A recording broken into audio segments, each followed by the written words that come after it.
Kukunin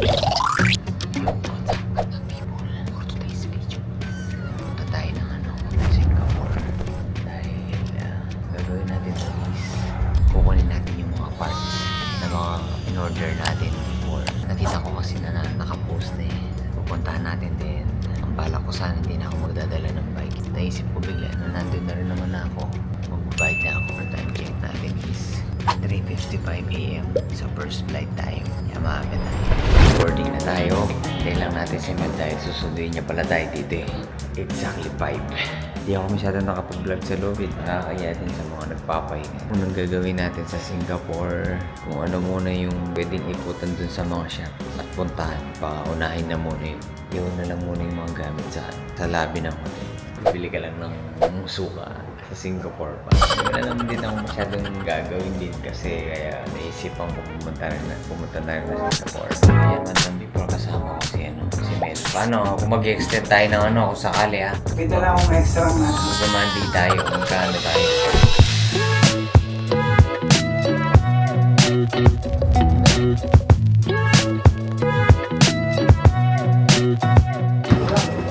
Welcome to Singapore so soon, Ayon.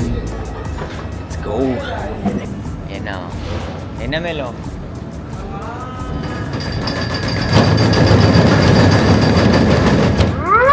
Ayan siya, matang people. Yan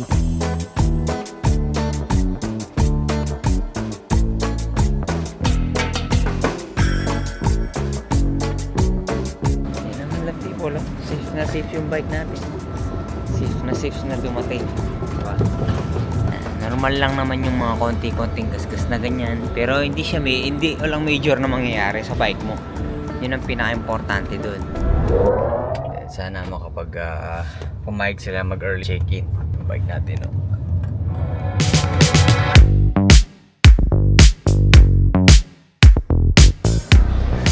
Dami tao ha. Maganda pala dito. Meron na rin mga may malapit na tayong pagkakainan. Total coffee lover tayo yan. Medyo pwede tayo dito. Gutom na rin naman ako sa totoo lang.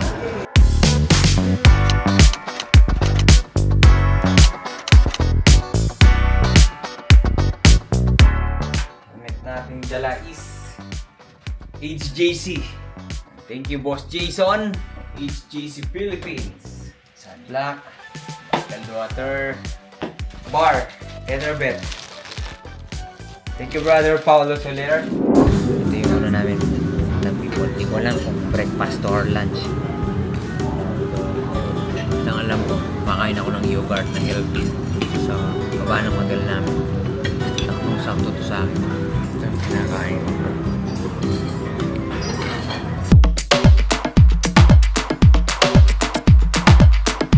Nainip na naman to eh. Doon mawawasan.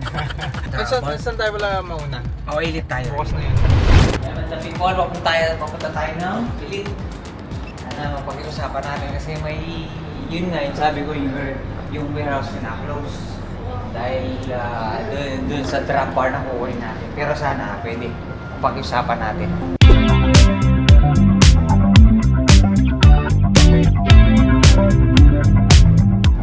For the shipping ones, how is it? It depends on where you are, and then basically the system will calculate the shipping charges. Have you shipped to Philippines? Yeah, Yeah, and then how many days usually? I can't really advise you because my colleague is not around today, but yeah, she's the one that handles the shipping. You want what, the power meter, is it? Power meter and the chainring. Hindi 5 volts, 4 lang. Yun, what's up? Naka-accomplish tayo ng isang item Madla people ngayon. Papunta tayo sa next destination natin sa T3. Yun naman yung naging natin eh, T3 Cycle Project. Ilalagay ko dyan yung mga link nila. Yung mga parts na tinitinda nila. You wanna say hi to the vlog? Say hi to the vlog. Yeah. Siya si Kimeng. Tropa-tropa namin dito sa sa Singapore. Siya yung nasa Jakarta ngayon na pinuntahan niya pa yung wheels ko para kunin niya dun kasi asin wala eh. Tayo over. So ilalagay ko din yung link niya sa baba.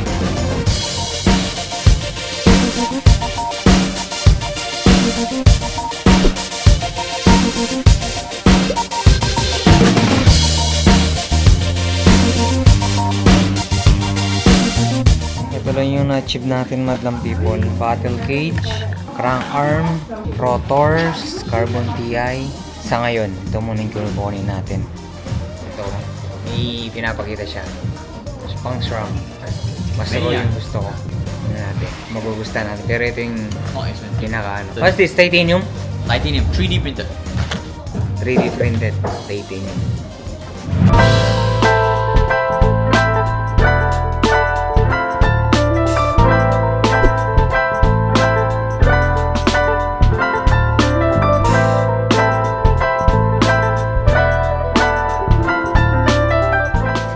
Ito naman yung nabili natin dito sa KH Cycle.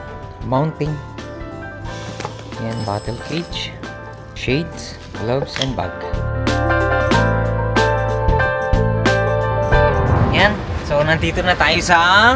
Yan, pangapat na namin bike shop na pupuntahan. Pero ang meron dito is... Ayan o. Meron sila Ridley, Colnago. Dito yung may ano eh. HJC daw eh.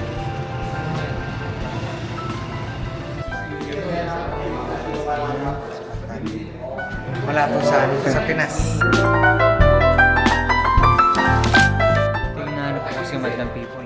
HJC na.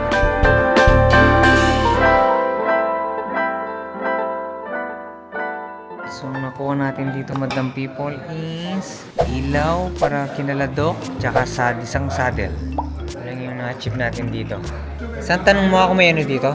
38, 120. Wow, 120. Big problem. Can order, but now your Glen friend, right? Yeah, I yeah. know. Kaya nila dito is Q. Meron pa dito, saddle.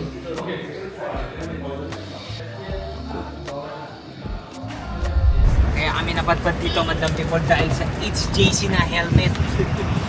HJC na yung helmet.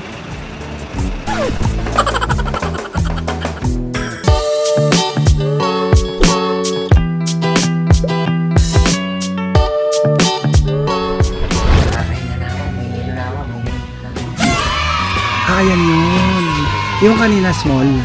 Ayan medium.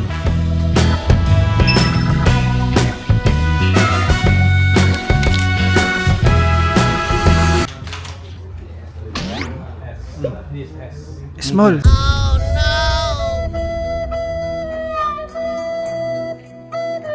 Pag ba sa website o order, matagal bago ma-deliver. Ganun. Kasi si Andrew rin yung ano eh, mag-order. Okay. Saan tayo galing?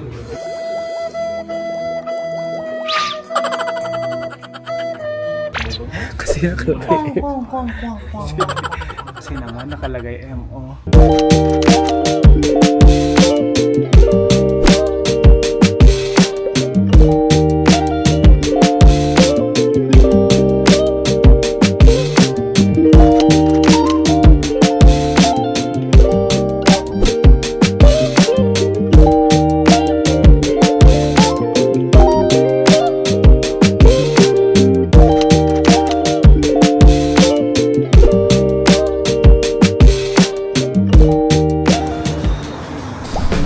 Saan tayo punta? Ano na? Kay Kiming naman na. Ano, sakto na to. Punta na kami kay Kiming. Punta na namin yung wheels din. Galing ako ng Rapa ulit. Tapos buti na lang talaga, nakapag-member tayo ng RCC bago tayo pumunta dito. At least nakapag-purchase tayo ng mga RCC jersey nila. Barber shop siya, pero ito yung shop niya. Ayan siya, oh. Busy. My friend! My friend! That's Kiming.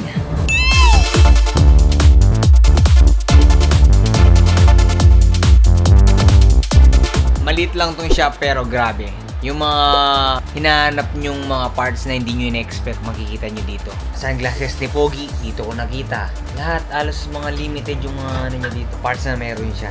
Pag napapasyal kayo na Singapore, isa sa mga pupuntahan nyo to. So, yung mga hindi natin nakuha sa Madlang People, sa Pilipinas, baka sakali tayo makakuha dito. Kasi ubusan din sila dito eh.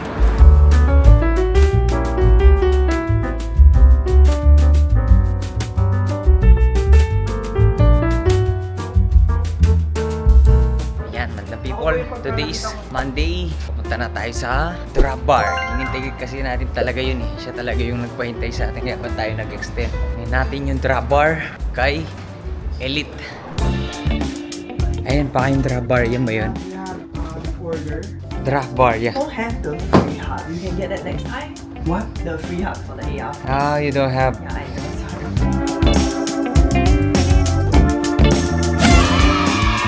As usual, nandito kami sa Elite. Nahihirapan yung Grab na pumasok dito sa pin. Eh, si Mel, struggle siya. Narinig ko na naman siyang